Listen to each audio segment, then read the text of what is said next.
Sobre la mesa de análisis de inmediato nos vamos a Buenos Aires, Argentina. Allí nos recibe el analista internacional Maximilian Sbarbi Osuna para profundizar precisamente sobre este tema. Maximilian, gracias por estar con nosotros, por darnos estos minutos aquí en Hispan TV Noticias. Muy poquitos minutos y mucho que analizar como siempre, ¿eh? El presidente de Argentina, Alberto Fernández, Maximilian, responsabiliza a la OEA de mentirle al mundo diciendo que en 2019 hubo fraude en las elecciones presidenciales de Bolivia, que ganó Evo Morales en primera vuelta y que con el aval de la OEA se orquestó un golpe de Estado que lo obligó a desalojar el poder. A tu juicio, Maximiliano, ¿qué consecuencias tendrán estas recurrentes acusaciones de Fernández, también de otros líderes progresistas de América Latina y el mundo que dicen exactamente lo mismo? Te pregunto algo que puede resultar delicado, pero debería ser posible. ¿La OEA podría ser blanco de un juicio con todas las de la ley por mentir en un caso tan delicado como este? Cuéntanos. ¿Qué tal? Muy buenas noches. Buenas noches. Sí, en realidad la OEA no puede ser sometida a un juicio legal, sino a un juicio moral por parte de los líderes de América Latina y además también por los pueblos latinoamericanos, principalmente el de Bolivia, que con la complicidad de la OEA, Evo Morales cayó en la trampa de la OEA porque fue la que el año pasado lo habilitó a presentarse un cuestionado cuarto mandato. Evo Morales tuvo el apoyo del Tribunal Electoral, se presentó de manera legal y recordemos que el presidente de la OEA, Luis Almagro, fue llamado el hermano Almagro por Evo Morales.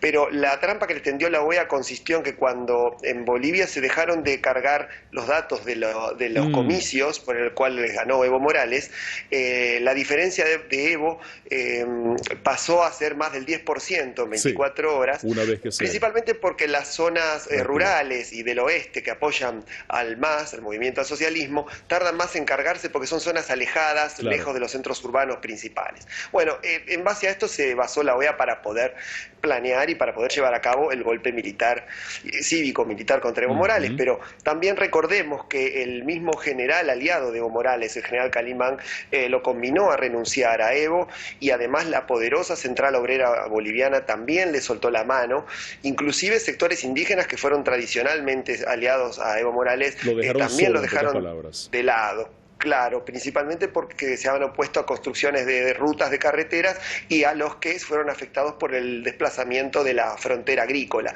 Entonces Evo venía bastante desgastado, pese a que ganó en primera vuelta, eso no está en discusión.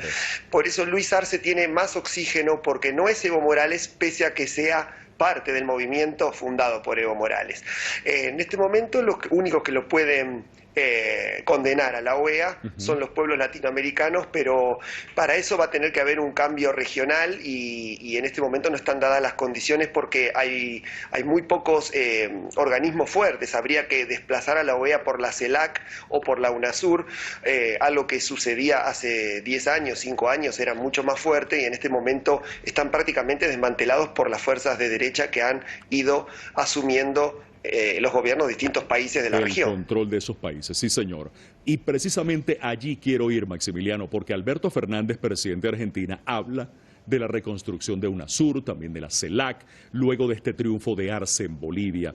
¿Es esto posible? ¿Hasta qué punto puede ser esto posible con la presencia, como tú bien lo acabas de decir, de gobiernos de ultraderecha en la región, como el caso de Brasil, Chile, Ecuador, más el acecho de Colombia, que bien sabemos es el país chivato de los Estados Unidos en Latinoamérica? ¿Cómo crees tú que se puede ir edificando esta reconstrucción propuesta por el presidente argentino?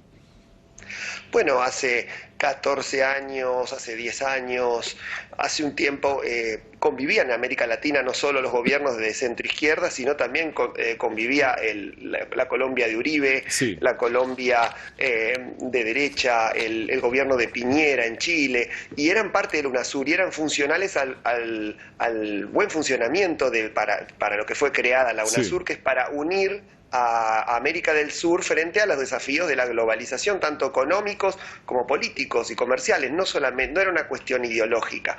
Sin embargo, el Grupo de Lima, que reemplazó en parte a la UNASUR porque tiene otra función, que es atender la cuestión solamente de Venezuela, impulsada por Estados Unidos y la OEA, ese Grupo de Lima lo único que hizo fue ideologizar las relaciones sudamericanas.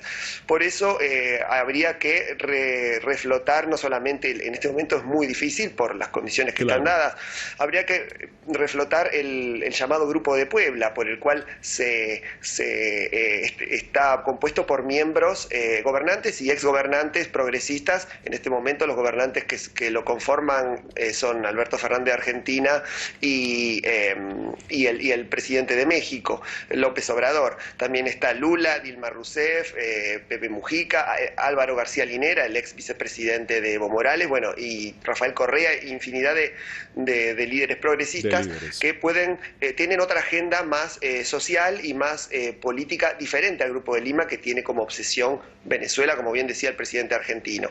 Por lo tanto, lo que cabe esperar es que en la región sigan soplando vientos de cambio.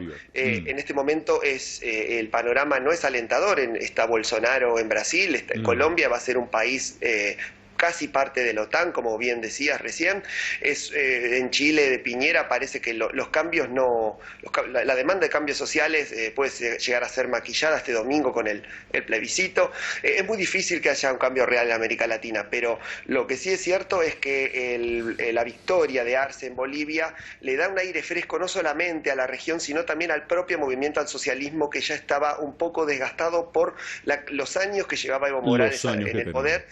Exactamente, y además porque mucha gente de la clase media tenía ciertos reparos con respecto a su figura por el mismo desgaste que ha sufrido y las distintas alianzas que ha tenido que hacer Evo Morales para poder mantenerse en el poder, que algunos sectores no conformaba. Por lo tanto, es un aire fresco y esperemos que también siga sucediendo este tipo de elecciones, que los pueblos latinoamericanos vuelvan a elegir líderes que piensan en el conjunto de la sociedad y no solamente en unos intereses particulares que benefician a multinacionales y, por supuesto, a Estados Unidos, a la OEA y a países que lo que buscan es el beneficio propio y de una élite. No, qué importante esto que estás diciendo, porque este aire fresco viene precisamente en función de cómo nuestros pueblos, o los pueblos de América Latina concretamente, están madurando. Es decir, ya pues prácticamente y cada vez lo estamos viendo con mayor fuerza, este aire fresco que se está viendo en Bolivia, cuidado y no es el efecto dominó que traería el retorno del progresismo a Sudamérica. Vienen elecciones en Ecuador, habrán elecciones en Colombia en el año 2022, vienen elecciones parlamentarias en Venezuela y la situación, pues este aire fresco pudiera precisamente refrescar un poco la mente de esos pueblos hartos de estos gobiernos que han favorecido a las transnacionales y han ido pues en detrimento de la calidad de vida de los pueblos. Maximiliano Sbarbi Osuna, qué bueno que has estado con nosotros. Muchísimas gracias por cedernos estos minutos a Hispan TV Noticias. Esperamos verte y escucharte próximamente. Lo cierto del caso es que también a la OEA le sale una nueva condena moral. Muchas gracias a ti. Hasta luego. Gracias. Una condena moral más que aumenta ese desprestigio que continúa acumulando la tan cuestionada Organización de Estados Americanos. Protestas antigubernamentales en Colombia. Miles de colombianos iniciaron este miércoles una jornada de protesta contra las políticas gubernamentales, el asesinato de líderes sociales, los recientes abusos policiales. Indígenas, estudiantes, profesores, miembros de organizaciones sociales y sindicales salieron a las calles de las principales ciudades colombianas, entre ellas Bogotá. También exigieron al gobierno una renta básica para los trabajadores que perdieron sus empleos a causa de la pandemia, la financiación del sistema de salud, un plan de apoyo a la educación. Se estima que más de 10.000 indígenas arribaron a la capital para presionar la reunión con el presidente Iván Duque sin que el mandatario haya aceptado este encuentro.